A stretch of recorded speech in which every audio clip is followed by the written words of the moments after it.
Alam mo, hindi na natin dapat i-confirm kasi sila na mismo talaga yung nag-confirm, no? Tapos, very vocal din yung bata na namatay. Kitang-kita sa kanyang Facebook page na membro siya ng General Secretariat ng Kabataan Party List. Kumpirmado po ba na miyembro ng Kabataan Party List yung isang kabataan na napatay dyan nga po sa operasyon po sa pagitan ng NPA at militar, considering humihingi ng hustisya din, yung mismong Kabataan Party List? Alam mo, hindi na natin dapat i-confirm kasi sila na mismo talaga yung nag-confirm, no? Tapos, very vocal din yung bata na namatay. Kitang-kita sa kanyang Facebook page na membro siya ng General Secretariat ng Kabataan Party List. At hindi rin kaya hindi katakataka na minumubilis lahat nilang kanilang machinery. Most of them online, no? Kasi nga, talagang titingnan natin, nasaktan sila sa nangyari na to. Nakakalungkot man, isipin na mayroong na namang isang kabataan na namatay nang dahil sa naloko siya ng organization na sa tingin niya ay tutulong sa kanya bagkus ay nagpahamak sa kanya, no? Kaya kung titingnan mo yung statement ng kanilang representative na talagang kinukundina, kunwari kinukundina. Pero kung ibubusisiin natin yan ay talagang organisadong gawain para i-discredit yung ating operating forces kasi nga namatayan sila ng isang miyembro na sila mismo ang nagpahintulot na mapunta sa armadong grupo. No? Opo. Again, sila mismo ang nag-confirm na miyembro nila ang yung namatay, no? Si Jerlyn Doydura. Opo, at isa nga sa Again, mga katanungan po dyan. kitang-kita natin. Opo, Colonel, yung katanungan nga, holiday season, anong ginagawa ng bata dyan? Taga dyan po ba siya sa lugar, Colonel? Hindi, taga dito sa Luzon yung bata. Taga dito, based on information, dito sa may area ng Southern Tagalog. At doon siya tumutuloy dito sa may Paco area. Sa kanyang relative, no? Sa kanyang relative, no? At based doon sa information na nag-gather din natin na last na contact daw doon sa bata ay 24 December at ang sabi niya hindi siya makokontak sa panahon na itong yung sinabi niya hanggang yung New Year 24 to New Year na hindi raw talaga siya makokontak. Okay? So alam natin na yung bata talagang hindi aksidente yung pagpunta nila doon sa area. At hindi rin research ang ginagawa nila na sinasabi ng Kabataan Party List na nagre-research daw yung mga bata na to. Wala naman sigurong estudyante. Ang mga anak natin sa panahon ng pag nasa kolehiyo, nandun na sa bahay natin, kasama na ang mga magulang. So again, sila ang nag-confirm mismo na membro nila ang namatay na NPA doon sa area. Opo, sa kabila po ng mga ebidensya, mga sirkumstansya po mula noon at hanggang ngayon mariin pa rin nilang or maitatanggi pa ba ng Kabataan Party List yung connection po nila dito po sa NPA kasi matagal na nating naririnig na yung party list na yan, yung grupo na yan ng kabataan ay siyang nag-uudyok, nangihimok, nang re-recruit ng mga kabataan at kalaunan po ay mamundok, Colonel.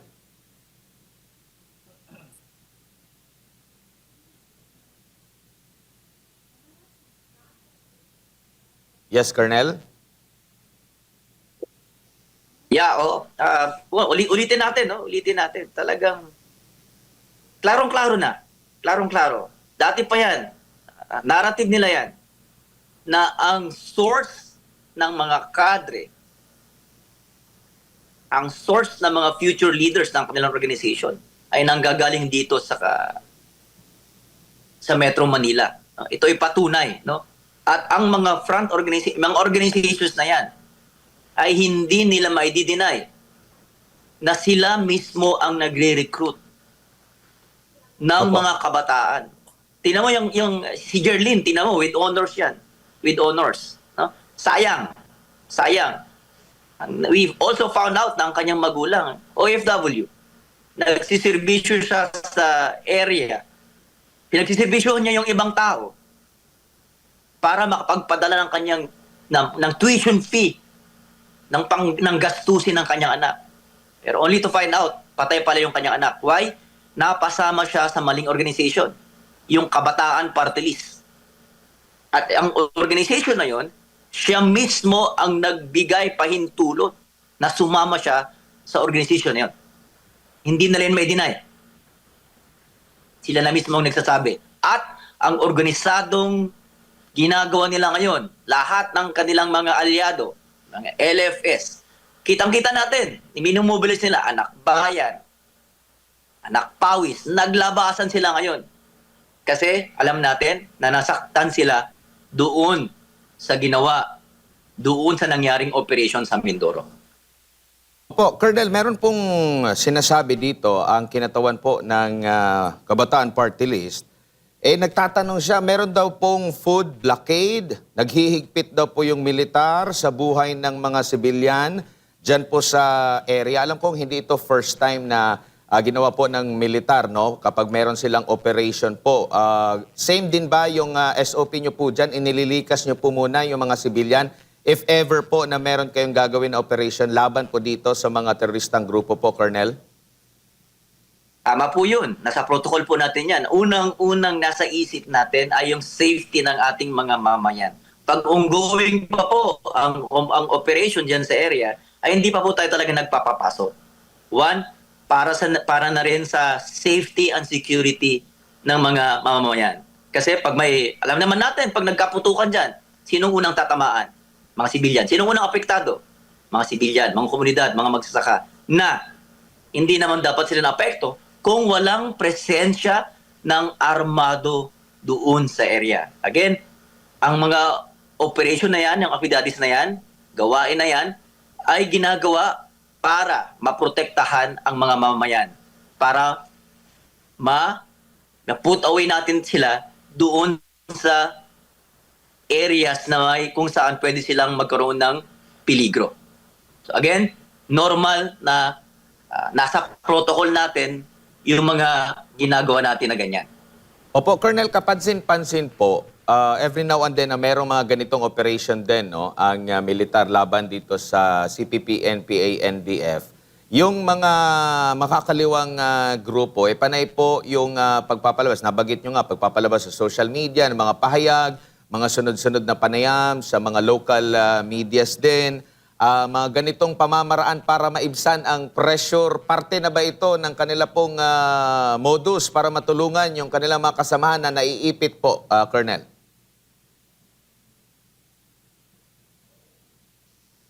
Paulit-ulit po nilang ginagawa yan. At kaya nga kung titingnan mo yung kanilang mga post social media, binabash na sila ng mga netizens kasi klarong-klaro ang kanilang ginagawa. Pag may enkwentro, para matanggal yung pressure sa kanilang mga tropa na andun sa kabundukan, gumagawa sila ng mga aktibidades. Katulad ngayon, ang ginagawa nila. Nabalitaan natin na yung kanilang grupo, yung isa sa mga grupo nila, yung Karapatan, no?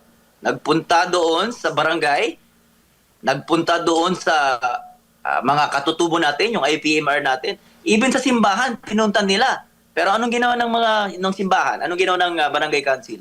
Sila mismo ang nagkondina ng presensya ng Karapatan doon sa area. Bakit? Alam nila.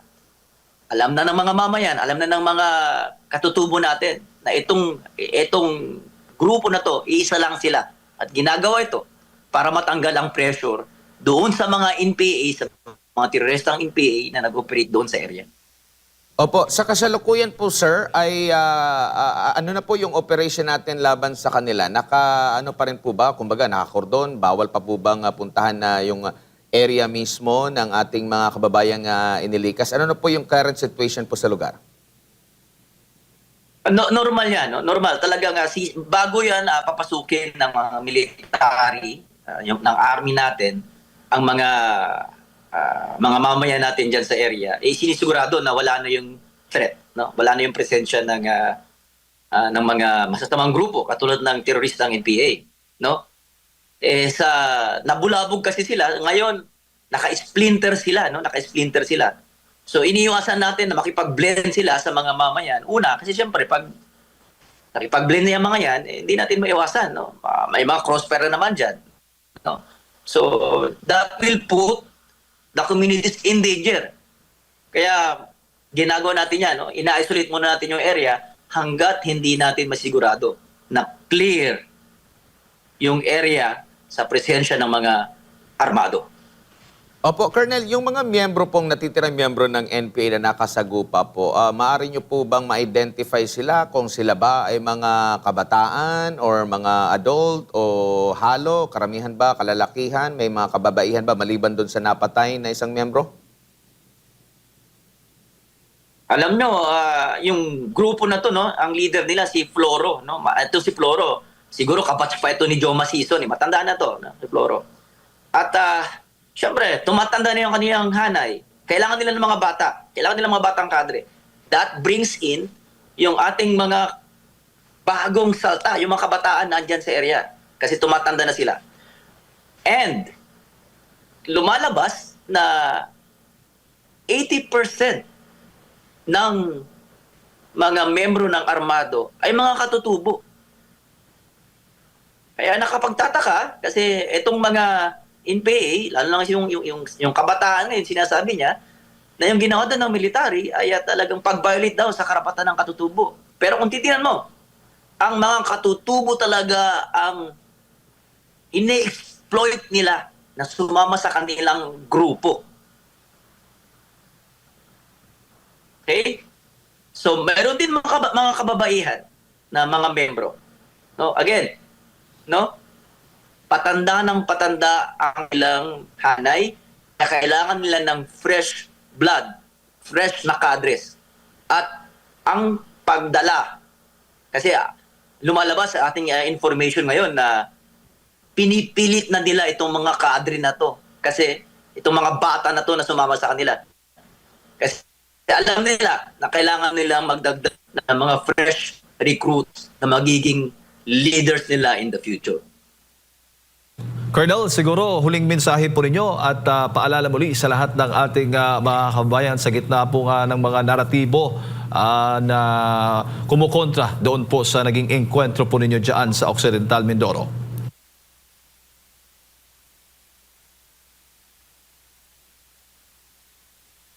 Kaya, unang-una sabihin natin na hindi natutuwa ang sandatang lakas ng Pilipinas, ang Army, sa nangyari. Isa na namang inosenteng future leader ng ating bansa ang namatay. Isa na namang magulang OFW ang nalagasan, ngayon ay umiiyak. Sa mga kabataan natin, wag na kayong magpaloko sa mga organization na to sa inyong paaralan. Alam naman natin na mayroong ongoing recruitment sa mga paaralan. Tignan niyong mabuti. Yung mga nagpo-post ngayon, nagko-condemn ng operation natin dyan sa Mindoro, sila na yung mga organization na nagre-recruit sa inyo. Pangalawa, para sa mga magulang, tignan natin ang mga organization na sinasamahan ng ating mga anak maging mapanuri. Ayaw natin na isa na namang magulang, isa na namang nanay, tatay ang iiyak kasi nawalan siya ng anak kasi na-recruit ng NPA. Tatlo, sa lehiutibo sana, sa Senate o sa Congress. Sana tulungan nyo ang ating gobyerno, tulungan nyo ang ating mga magulang, tulungan nyo ang ating mga anak.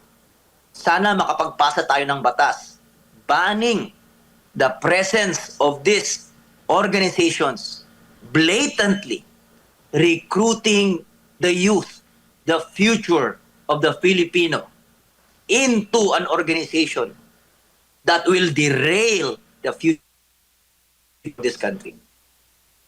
Again,